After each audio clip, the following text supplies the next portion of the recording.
Hello, hello. What is up, gamers? What is good? We got a new chapter of One Piece after a very heartbreaking break last week, I guess I would call it. Really wanted to see what was going to happen now that we have returned to present day in Elbaf. What the extent of Loki's now more mysterious than I thought powers were, how they're going to take on these titanic threats. All of that stuff had to wait for a week. But now we are here at last with chapter 1172, The Elbaf I Dreamed of. Very fun little cover page here. Bon Clay, Mr. 2 back at it again with some swans. Submitted by Pizza Maru, which is actually the name of a Japanese-style pizza place here in Toronto that we were just talking about with a friend of mine. Might go get that pretty soon. That's exciting. That's reminding me of that. That's making me hungry. But more than hungry for pizza, I am hungry for new One Piece action. So let's just dive right in. Okay. Our foes number 3, and their mission is to kidnap 10 giant children. It's good to get a refresher on this because I think that flashback lasted like a year. So it's been a while since we've been caught up to speed with this situation. They're ascending up into the sun lair. They mean to take these children to the Holy Land and use them as hostages. They want to make all of Elbaf into being battle slaves. How can a mere trio of humans run riots over both the giant pirates and Mr. Ya? Failed you, plain and simple. How are 3 humans our size going to carry these giant kids? Okay, yeah, Gunko's power. Using arrows to point the kids onto the boat. Sure. It's good they're asking these logistical questions, I guess, because that reveals the details of the enemy's plan that they can then interfere with. It's interesting, Gunko's arrow power is very odd indeed, because it seems to kind of like transcend the world of like the diegesis of the manga and incorporates instead elements of like the structure of the manga itself. Like the arrow that they are depicting in this bottom panel that's showing how Gunko would use her powers is like visually identical to the type of arrow that Oda would draw on like more of a diagram type panel showing like the movement of characters or something on like a map. You know what I'm saying? It's like a manga symbolism tool that is now also an attack of one of these like truly endgame very scary villains. Now, I'm not gonna go so far as to say like she has the power to break the fourth wall or something like that. That she's sitting atop the fourth wall looking down on us all like Linkara. But I think there is some sort of like power that we're supposed to ascribe to this. You know, every other devil fruit so far has been something that has like kind of some corporeal physical significance within the world, but like what is an arrow? It's so abstract or whatever. I don't know. It's interesting to me. This panel is just so weird in where it sits in diegesis. That's all. Can we simply not take back the children? And then Sommers, who he has a history with. A man with the powers of thorn fruit. Now, see, that's your classic devil fruit right there. Not something as nebulous as arrow fruit. You can make them invisible too, which I find odd, but whatever. That part is maybe a little disjoint. I thought originally the invisibleness was like an aspect of Killingham's powers or whatever, but sure. Covered the kids in invisible thorns. Can't pick them up. Can't get them out of the way. Hard as steel. Harm each other like hedgehogs. It's funny that we saw all of this kind of like unfold before our eyes, and it was like very tragic and intense. But now all of it being kind of explained in the aftermath, it's very strange. It's very, like, convoluted in a sense. Final member of the trio is most likely manifesting nightmares as real creatures. The children's greatest fears have come to life to prevent any attempt to save them. Right. I don't know. It's interesting. Like, having this big break in the middle of the arc and then re-explaining all of the villain's powers, which I think is just kind of a convenience for the reader. It's crazy the way these battle shonen work, isn't it? Everybody's got all sorts of wacky ass abilities that combo in these, like, strange disjoint ways. Children are simply walking in a line in broad daylight. We're unable to do a thing to help them. Yeah, and that's the tragedy that it all accumulates in, right? For all of its seeming convolutedness, it does have a point in that it forces this really brutal situation of stopping not being able to stop the children from just, like, walking off the edge of the island or walking onto a boat that's gonna take them into captivity or whatever. And that's, deliberate on the part of the Holy Knights. They're doing that as, like, a psychological attack. Like, they're doing that to make the giants feel despair and hopelessness, and to realize how, totally incapable they are of putting up any sort of resistance if they can't even prevent this obvious situation unfolding before their very eyes. I don't know. It's not an uncommon thing for the powerful to flaunt their inability to be stopped by making their plans so ridiculously and so out in the open. You see it in politics all the time, You see it in geopolitics the world over. It's infuriating. I get it. All due to the game created by three powers working together. Not so. We will save them. Right. Say they're immortal, but there has to be a way to stop them. Trapping them somewhere, crushing them, or eating them. Well, Chainsaw Man reference? Okay. They got up to the Sun World. And chaos is unfolding indeed. No limit to these nightmarish monsters, beyond anything I imagined. Is that the Great Eric? Like, the ship? The ship is the Great Eric, isn't it? I like that one kid, at least, is afraid of the drawing of Nika on the mural. Right? Which, is kind of sad, like, they don't get it. That's actually the warrior of their liberation, but, it's understandable, Or, whoa. Yeah, that's right. The Great Eric was sailing in. They crashed it. It's on fire with their greatest Viking ship among all of the Viking pirates. Ah, man, I just love seeing these nightmare monsters, though.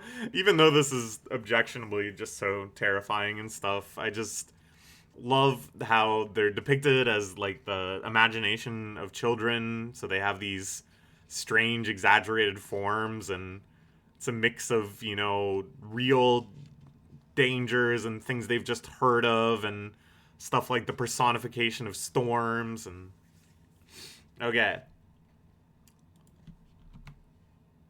down in the underworld, tell us what's happening. It's hard to believe, but I'll try to explain.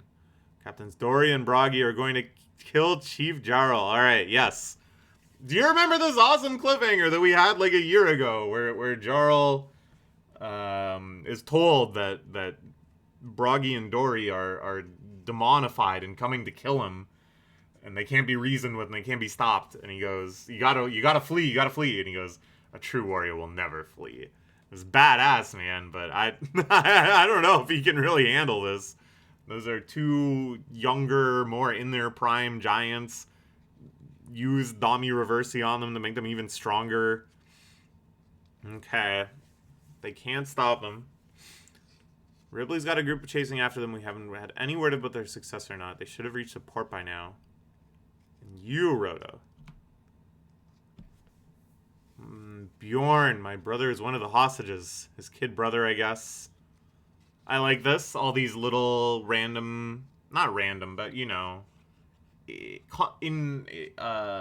inadvertent connections with the kids that got kidnapped, I think, gives a good sense that this is a relatively small community of giants, and they all know each other in whatever capacity. That's the school and library burning. Say that Dory and Bragi have gone mad. Now, it's interesting to remember here that even though we saw the full story, and we saw rocks get demonified and everything, and we saw, of course, Dory and Bragi get demonified, these guys don't know anything about this. They don't understand at all why they would have gone mad. They don't understand that this is something with a precedent. The only connection point they have is King Harold.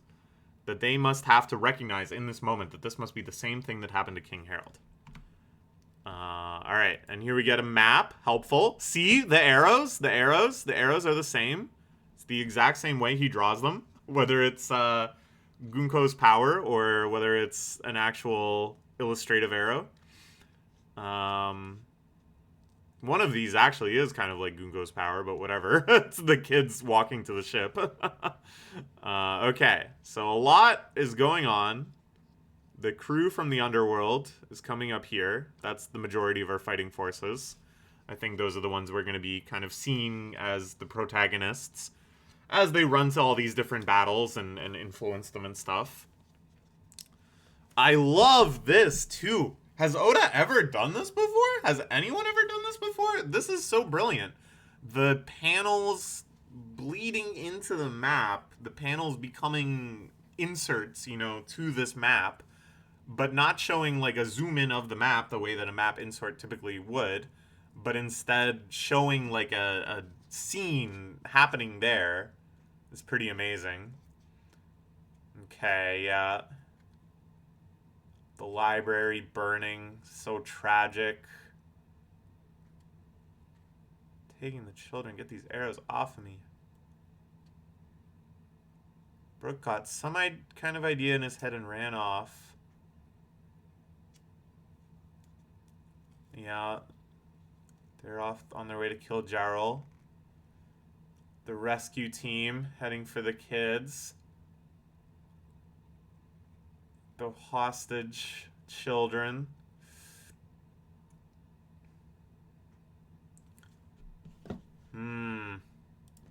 Still trying to get Jarl to flee. I will stay. I have something to say to Elbaf. Hear me, Elbaf. I wish to tell you everything before I die. Our old liege, wise King Harold, wished to bring Elbaf into the world government so we might coexist with the rest of the world. But on that fateful day 14 years ago, he was betrayed and denied his wish.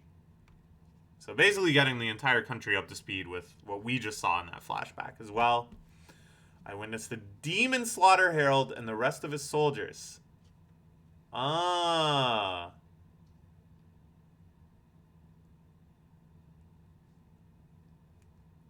I see. The demon, like, Jarl is kind of blurring this together a little bit, I guess to make it simpler to understand. But, getting the understanding of Loki. Loki's innocent. He may be a tactless man, but Loki is innocent.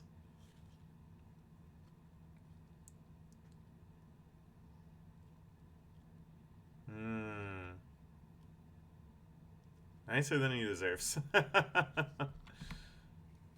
But today, it seems that they were given up initially. They once again require a massive power. And 3 demons have come back in an attempt to take over our country. There they are. Now, these are just representations of them. They're not just hanging out together, but yeah. If you spare the children's lives, we forgive up our culture and history. But if you think you've broken our spirit, you are sorely mistaken. Do not expect Harold's patience from us. Think you can rule over us and enslave us? Who do you think you're talking to? Sorry, children. I must ask you to cover your ears now. That's right, Jarl. You tell him. The Elbaf I dreamed of doesn't bow to anyone. The world is destined to be split in two, as the Harley's prophecy suggests. Split in two. Could that be around the forming of the red line, perhaps? The red line... See, I've been thinking about this. because we all know by now that the One Piece is going to be a big drain, and you pull out the plug in the drain, and the whole ocean drains away, and the world is in one piece. Everything is interconnected with just small oceans and lakes and stuff instead of the massive ocean separating all the islands. We all know that's going to happen. But what about the red line? The red line still causes a major obstacle for this idea of Luffy's grand ceremonial party where everyone comes together throughout the entire series and they all party together. People from the world over party together. The red line still creates a very significant obstacle to that. Basically, you can only get in through Fishman Island, and Fishman Island is going to be destroyed as part of this, as prophesized by the fishmen. So I think it's not going to be like, oh, okay, we just go through like the collapsed Fishman Island. That doesn't make any sense. It also doesn't make any sense to go over. It's way harder to go over once all the oceans are drained. I think there also needs to be something that deals with the red line. So this idea of a prophecy that the world splits in two, maybe referring to the destruction of the red line, which will happen maybe when Marijois is defeated during that kind of climactic but not final battle. And also, I think it is worth noting that they show the big frickin' sword sticking into Elbaf in this panel. We zoom out, we see all of Elbaf. The sword is still there. Now, the sword looks awesome, but don't think for a second that Oda would put it in there just because it looks awesome and it doesn't mean anything and it's not going to pay off with anything. That sword is going to play some sort of role in the future, that's for sure. Okay. Then Elbaf shall be an enemy to the world government. Nice, nice. Alright, hell yeah. You think that thorns, reversing, and illusions would cause us to submit to your yoke? Dude, yeah, Jarl's so cool! 3 centuries ago, he was the strongest man on the sea. We will never give in to your rule. Am I wrong, you proud warriors of Elbaf?